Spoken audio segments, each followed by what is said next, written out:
Bonsoir à tous, bienvenue à ce flash d'information. Abidjan abrite en ce moment une rencontre sur les armées africaines sous la houlette du ministère d'État, ministère de la Défense. C'est la 5e session internationale de réflexion stratégique.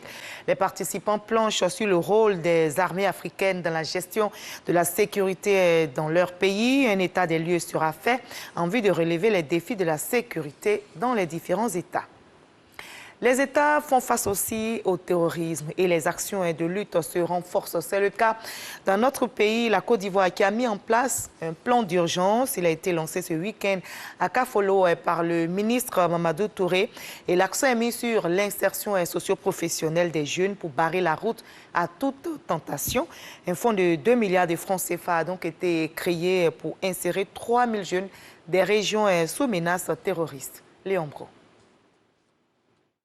Kafolo, département de Kong, région du Tchologo. Les populations encore méfiantes malgré le retour au calme depuis l'attaque terroriste de mars dernier. C'est que les menaces planent toujours et l'activité agricole ou artisanale peine à nourrir son homme. Il y a le temps, il n'y a pas beaucoup de travail. Il y a le temps aussi, il y a un peu.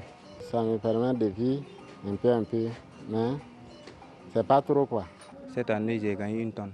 Ça ne nous permet pas de vivre avec nos familles. En dépit de ces difficultés, pas question de basculer dans le terrorisme, confient les jeunes à leur tutelle.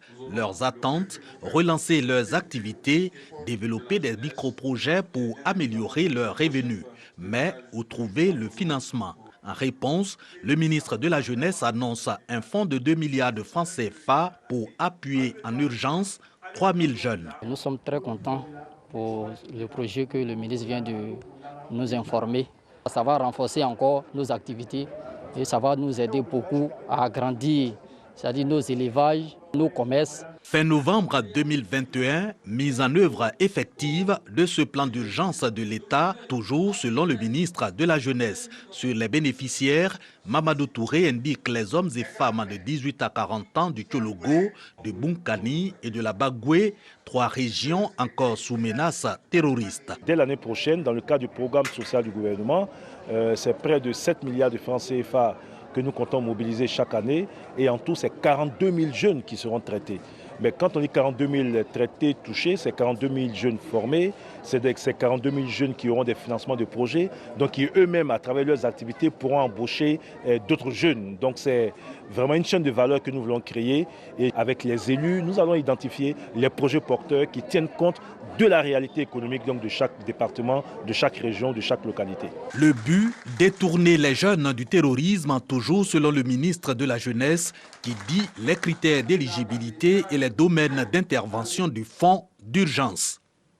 Autre défi à relever, cette fois-ci, c'est dans le domaine agricole. Il faut promouvoir le développement de l'agriculture avec des techniques modernes.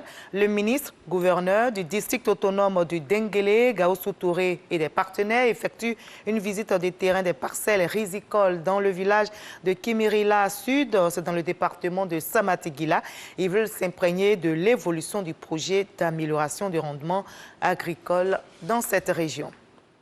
Abdallah Hamdok a retrouvé son poste de Premier ministre 28 jours après le coup d'État militaire qu'il avait destitué. Et selon l'accord signé hier dimanche avec le général Al-Bourhan, auteur du putsch du 25 octobre dernier, il est désormais chargé de former un gouvernement de technocrates. Mais le front anti-putsch rejette cet accord qui contient des zones d'ombre. Il ne précise pas notamment la date des futures élections et ne se prononce pas non plus sur la question centrale du transfert de la présidence du Conseil de souveraineté aux civils. En Libye, à la veille de la clôture du dépôt de candidature à l'élection présidentielle, le Premier ministre par intérim, Abdel Hamid, déclare sa candidature. Après Saïf al-Islam Kadhafi ou l'ex-maréchal Khalifa Haftar, c'est une candidature controversée de plus à un mois d'une élection toujours plus incertaine. Selon la loi électorale en vigueur en Libye, une candidature ne peut être acceptée que si le candidat a quitté les fonctions officielles qu'il occupait 3 mois avant le scrutin. Mais le Premier ministre par intérim, qui est encore en exercice, compte bien s'appuyer sur la motion de censure votée par le Parlement de Tobrouk le 21 septembre dernier en son encontre pour faire valoir son droit d'être candidat.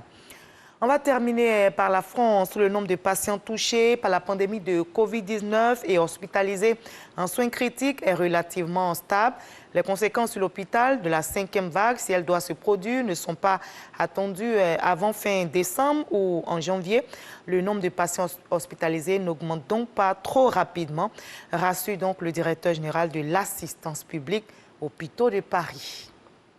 Et nous, on va se retrouver à 20h pour la grande édition, mais juste après ce Flash Info. Suivez l'info régionale pour avoir toutes les nouvelles de nos régions ici en Côte d'Ivoire. Allez, à tout à l'heure à 20h.